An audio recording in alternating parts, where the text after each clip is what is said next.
चाललेले महानुभाव पंथाला एक नवा विकासाच्या दृष्टीने आयाम देणारे आदरणीय पूज्य कवीश्वर कुलाचार्य कारंजेकर बाबा, त्याचबरोबर महानुभाव पंथीय तत्त्वज्ञानाचे ब्रह्मविद्या शास्त्राचे मर्मज्ञ, महानुभाव पंथाची ज्ञानपरंपरा आणि पोथी परंपरा एक वेगळ्या जोमानं समाजापर्यंत प्रवाहित ठेवणारे आमचे उपाध्य कुलाचार्य आचार्य प्रवर श्री वर्धनस्थ बेडकर बाबाजी, ज्यांनी या कार्यक्रमाचा सुचारूपणानं 17 वर्षापासून अखंडपणे समाज प्रबोधन, समाज परिवर्तन आणि जे जे आपणाशी ठावे ते ते इतरांशी शिकवावे, जाणते करून सोडावे सकळ जन या उद्देशानं अविरतपणानं कार्य करणारे आमचे आचार्य प्रवर्ती बाबाजी मकर धोकड्याचे बाबा,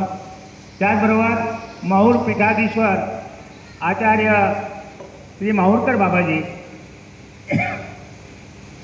त्याचबरोबर आमच्या उपाध्य परंपरेतील एक ज्येष्ठ आचार्य श्री तेलारकर बाबाजी, त्याचबरोबर महानुभाव पंथाच्या विकासाच्या आणि त्याचबरोबर त्या कामाला प्रभावित करण्याच्या दृष्टीनं धाडसानं कटिबद्ध काम करणारे आमचे वाइंदेश्वर बाबा.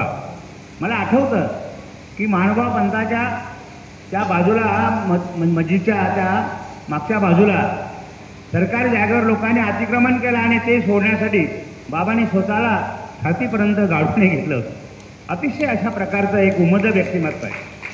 निष्ठेनं जीवन जगणारं असं व्यक्तिमत्व. ते जास्त बोलत नाही, मोठं प्रवचन करत नाही, पण कृतीतनं समाजाला सातत्याने मार्गदर्शन करण्याचं काम करणारे आमचे आदरणीय ते वाइंदेश्वर बाबाजी. आणि या सर्व ज्ञानमंचावर उपस्थित असणाऱ्या तपस्विनी महंत श्री नागापूरकर बाबाजी, महंत बाबुळगावकर बाबाजी, आमचे दुधगावकर बाबाजी, निमगावकर बाबाजी, आमचे सर्वच जे महंत आहे, जे नवोदित आहे, उदयोन्मुख आहे, समाजाला नवीन दिशा देण्याला, समाजाला उत्थान अशा प्रकारचं करण्याचं काम करणारे सर्वच महंत या आजच्या कार्यक्रमाला उपस्थित आहे. आज विशेष म्हणजे ज्यांना या ठिकाणी महंती प्राप्त झाली म्हणून तर म्हटलं जातं, महंते महंत निर्मावे, जाणते करुणी सोडावे सकळ जन. महंत आणि महंत निर्माण करा. या पंथीय तत्त्वज्ञानाचा प्रचार आणि प्रसार करण्यासाठी, कार्याचं विकेंद्रीकरण करण्यासाठी महानुभाव पंथ अतिशय दूरदृष्टीचा पंथ आहे. महानुभाव पंथ अतिशय विचारवंत आहे, तो ज्ञानवंत आहे आणि कृतिशील अशा प्रकारचा आचारवंत आहे. त्यांनी समाजामध्ये कुठलीही सत्ता जी आहे, सत्ता लोलुपता नाही, सत्ताचं केंद्रीकरण केलं नाही, त्याचं विकेंद्रीकरण केलं. शिष्यगाद्यांच्या माध्यमातून, मठमंदिरांच्या माध्यमातून अशा प्रकारचं अविरतपणानं कार्य जे महंतीच्या स्वरूपाने चालतं. आज आमच्या आचार्य प्रवर श्री वर्धनस्थ बाबा यांच्या 125 शिष्यगाद्या आहेत. कारंजेकर बाबांचे फार शिष्यगाद्या 150. त्यांच्या एका महंतीच्या कार्यक्रमाला मी होतो आणि अक्षरशः बसून बसून थकून गेलो. बाबा म्हटलं आता मी जातो तुमचा कार्यक्रम, मला आनंद धन्य वाटला. म्हणून अशा प्रकारच्या बाबांच्या अनेक शिष्यगाद्या ज्या मधल्या काळामध्ये त्या प्रतिष्ठित होऊ शकल्या नाही, पण त्याला समाजातल्या कर्तृत्ववान व्यक्तींना प्रतिष्ठा देण्याचं कार्य बाबांनी. आजचा हा एक सोहळा हा विलोभनीय आहे. या ठिकाणी सुरेश भाऊ, आम्ही सुरेश भाऊच म्हणायचो. सुरेश भाऊंचा आमचा अतिशय जुना स्नेहान होता. सुरेश भाऊंच्या आजी ज्या होत्या त्या आमच्या शिष्यच होत्या आणि त्यामुळे फार जाण्याचा आमचा संबंध आहे. सुरेश भाऊ अतिशय कुशाग्र बुद्धीचे. ते इंजिनियर झाले, डेप्युटी इंजिनियर झाले, पाटबंधारे खात्या इरिगेशन पाटबंधारे खात्याच्या इरिगेशन डिपार्टमेंटमध्ये ते साकोलीला होते. आणि भाऊनी साकोलीला एक प्रयत्न केला होता. त्या ठिकाणी त्यांनी ITI सुद्धा काढला होता. त्या ITIला मी भेट द्यायला जायचो, विद्यार्थी वगैरे भरायचे.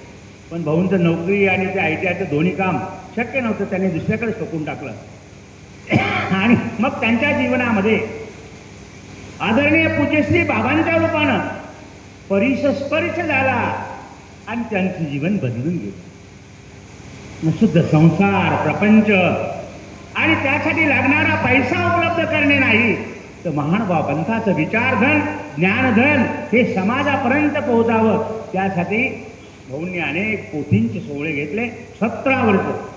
17 वर्षामध्ये 110 ब्रह्मविद्याशास्त्र 110 पोथ्या वेगवेगळ्या गावांना सुद्धा आयोजित करण्यामध्ये त्यांचा सहभाग असतो. अतिशय कुशाग्र बुद्धीचं व्यक्तित्व आहे. अशा व्यक्तींची महानुभाव पंथाच्या प्रचारासाठी अत्यंत गरज आहे. आणि म्हणून बाबा हे सगळे झाकलेले हिरे मोती आहेत, पण त्याला बाबांनी उजळ केलं आणि आज खऱ्या अर्थानं त्यांनी या ठिकाणी महंती प्रदान केलं. त्यांचं हार्दिक अभिनंदन करतो आणि आमच्या साळकर परंपरेच्या वतीनं त्यांना त्या ठिकाणी शुभेच्छा रूप वस्त्र अर्पण करतो. धन्यवाद.